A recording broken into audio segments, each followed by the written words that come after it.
Hello my dear students, hope you all are good at home. I am Anjana Jindal and I welcome you all in my English literature class. So children, today I am back here with chapter number 12 of our Mulberry book of class 4, and the name of our chapter is The Girl Who Hated Books. So children, in my previous video, that part 1 of this chapter, I had explained you the story, and now in this video, in this part 2, I am going to discuss some word meanings and few exercises of this chapter. Okay, so let's learn. So children, now here are the word meanings. See, first is Confucius. See, Confucius is the name of a Chinese scholar. Okay, now next, Henry Thoreau. Henry Thoreau is also a name. It's a name of an American author and philosopher. Next word, dresser. It is a piece of wooden furniture with shelves on top and cupboards below. It's a wooden furniture where below the cupboards are there and at the top shelves are there to keep the things. Okay. Next is cramped.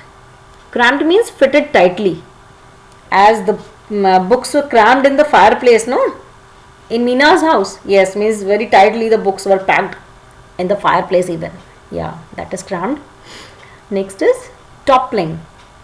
It means becoming unsteady and falling down. Emu, it's a bird usually found in Australia that cannot fly. It's a flightless bird also we call. Okay. Now few more word meanings are there. So children, the next word is assortment. Assortment is a collection of different things or of different types of the same thing. Like, you know, an assortment is a big collection, children. Like if you remember an assortment of monkeys, they were also there, no? Yeah, means a lot of monkeys, a big collection of monkeys that were running here and there. Isn't it? Yeah, so that is assortment, big collection. Next is juggling. Juggling is throwing a set of 3 or more objects into the air, catching and throwing them again quickly, one at a time. So juggling, children, have you ever seen a juggler in a circus? If you would have visited a circus, then you would have seen a juggler. What a juggler does, no? He used to throw 2 or more objects, no, into the air and then catch them and then throw again and catch again quickly, one at a time. He is throwing and catching, no. So that is the task which juggler does, no. Yeah, so that is juggling, right? Yeah. Next one is capes. Capes means pieces of clothing like a coat without sleeves. As all the monkeys had torn down the curtains, no, and they were using them as capes. They are simply wearing that, isn't it? Yeah. So it's a clothing. Next is nibbling. Nibbling means taking small bites at a time. Like the rabbits were nibbling on the table legs, no? Yeah, they were taking small bites, no, from the legs of the table. Yeah, they were biting. That is nibbling, taking small bites. Next is grunting. Grunting means making short, rough sounds. So, children, you know, like elephant grunts, no? Yeah, it makes rough sounds, no? Yeah, short, rough sounds. Yeah, that is grunting. Now, the last word is slammed. Slammed means closed something with a very loud noise. So children, if you remember when Meena opened a book, no, then the flock of birds flew out, isn't it? And she immediately slammed it, means it slammed it shut again, means she immediately closed the book so that they could not, more could not come out, no. Yeah, but it would have not worked, no, because they already came out. So slammed is simply means like close something with a very loud noise, immediately closing something. Okay, that is slammed. So children, these all are the word meanings which you all have to write in your Mulberry copy very neatly. Okay, write in a very neat and clean handwriting. Okay, and learn also. Learn these word meanings, and after learning you just write. Okay. Now see children, this is an exercise which is given in the beginning of the chapter. Okay. Here you have to put the words in the correct order to get some quotes about books. Okay. So here the first quote is of Confucius. So Confucius has given this quote, and they are written in jumble way. So you have to write the words in correct order. It's written here, learn something, then you cannot, then opening, then without, last one is a book. So you have to arrange in proper order. So the proper order is, you cannot learn something without opening a book. Isn't it? Yes, it means you cannot learn something without opening a book. So children, until unless you will not open a book, how will you learn? You cannot learn anything, no? Yes. So this is the quote given by Confucius, that you cannot learn something without opening a book. Now next one is said by Chinese proverb. Next one is Chinese proverb. See, try to find out the quote. Yes, it is like a book is like a garden carried in a pocket. A book is like a garden carried in a pocket. Yes, like a garden you are carrying in your pocket. Now a lot of things are there in the book, isn't it? So many beautiful things, then beautiful knowledge, isn't it? Yes, the garden full of not flowers but of knowledge. Okay, so a book is like a garden carried in a pocket. Yes. Now next one, Henry Thoreau. The quote by Henry Thoreau. Now just find out. Yeah. Books are the treasured wealth of the world. Yes, books are the treasured wealth of the world. Means see, we get lot of knowledge from the books, isn't it? We are getting lot of things. You know what are treasures? Which we keep feeling like very preciously, no? Right. So that is, the books are the treasured wealth. Wealth not in terms of money, but in terms of knowledge. Okay, in terms of knowledge. So books are the treasured wealth of the world. Now write a book quote of your own. So children, here it is written you, means this you have to write with your own. Just think creatively and formulate your own answers. Okay, so just do it. So children, next exercise is making connections.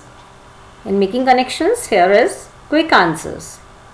So question 1, fill in the blanks. So children, here some blanks are given and you have to fill those blanks and complete the given sentences.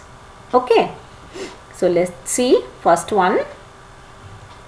In most homes, books are usually found on dash and dash.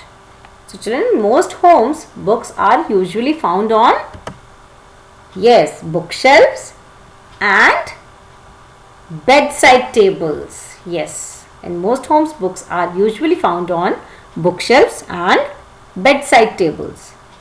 Now, second one. Because she did not read them, Meena's books were covered in dash. So Meena's books, see the stack of books were lying there, no?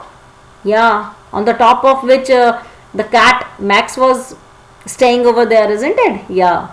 So all they were covered with dust. Yes. And why they were covered with dust? Because she didn't read them, no? She never used to take them and read. She never read even a single book. That's why they all were totally covered in dust. Yeah, now the next one. Meena found Max on top of a dash of books. So children, dash of books, a collective noun for books. Think.